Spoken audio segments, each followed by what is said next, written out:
I'm never going to live that down. Rob Thomas. All right. I want to... Whoa, I know.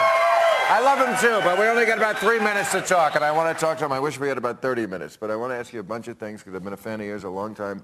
One, you blew up big with your solo stuff, but you haven't got rid of Matchbox 20? No, we actually just did a New Year's gig together. We played on New Year's Eve in Vegas. It was fun. That's what Beyonce said about Destiny's Child. But anyway, what is the difference between a Rob Thomas record and a Matchbox 20 record? I think there's more junk in the trunk in a solo record. You know, like I've been so long being in like just a rock band. I come from like Southern rock roots. Like I'm a big Tom Petty, Bruce Springsteen kind of a fan. And so everything I've ever done kind of was geared towards that. And with the solo record, I started working with, you know, trying to get together like I took, you know, Tom Petty's guitar player and put him with Dr. Dre's bass player, you know, and kind of see like what kind of fusion you can get out of that. So you don't have that ability, you know. The other thing I noticed, I looked at your old records, and I was always wondering about this. You had one-word titles for so many of the Matchbox, Disease, Feel, Unwell, Soul, Push, Call. Why? And then your new album, the solo album, no one-word titles. What's going on there? I have no idea. You know, when I started, I used to really.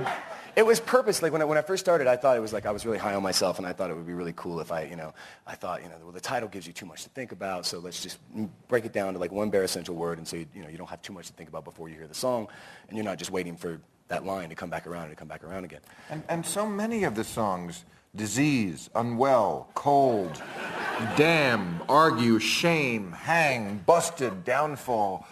What's wrong with you rock stars? I'm telling you, I mean, you have a good job, the girls like you, you're your own boss. Why the angst? No, that's what the girls like. The girls like the angst. That's what they're into.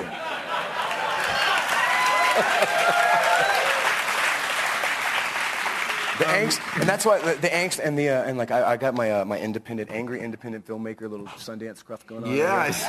Yeah, it fits the angst. Watch. Yeah. I'll work on it.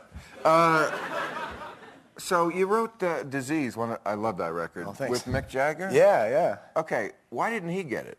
Why, you write a song with a guy, I mean, it's a great song. He could have used it. You know, I will never know. We did 2 songs together. One he put on his solo record that he did, that Visions of Paradise on the Goddess in the Door record. Mm-hmm. And the other one was Disease, and that was set to be on his record. And like when we were recording backing vocals, I was playing it in the room, and he's like, man, I love the way your voice sounds on it. He's like, well, you should just put it on your record. What a generous thing to do. And nice. Stupid, because it's a great record. Thanks, man. He should have pulled rank and went, I'm Mick Jagger. That's a great song. Thank you, boy. That's the first time. That was the first time in my life that like I've ever worked on something, and I walked away from it going, man, I want that song. Like, I can't believe that I left that one behind. You know what I mean? And so it just worked out. Because you're up for a Grammy again. You're up against Springsteen, Clapton, Stevie Wonder, Paul McCartney. I mean, these are all icons, but I have to tell you, and I love all those artists, but most people would say that if they played a record from those guys, any one of them, they would probably play them from a 10-year period.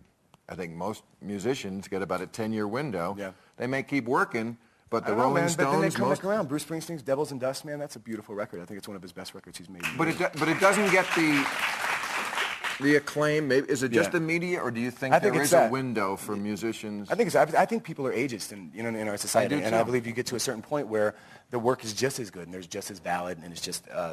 people all of a sudden they don't want to see them old. You talk about the Stones. Nobody talks about the great record the Stones just made. I mean, it's a beautiful record. It sounds like a Stones record again. And everybody talks about how old they are up there, rocking, and they're still rocking better than most any young band I go see. Man.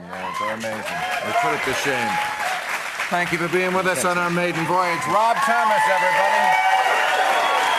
Okay.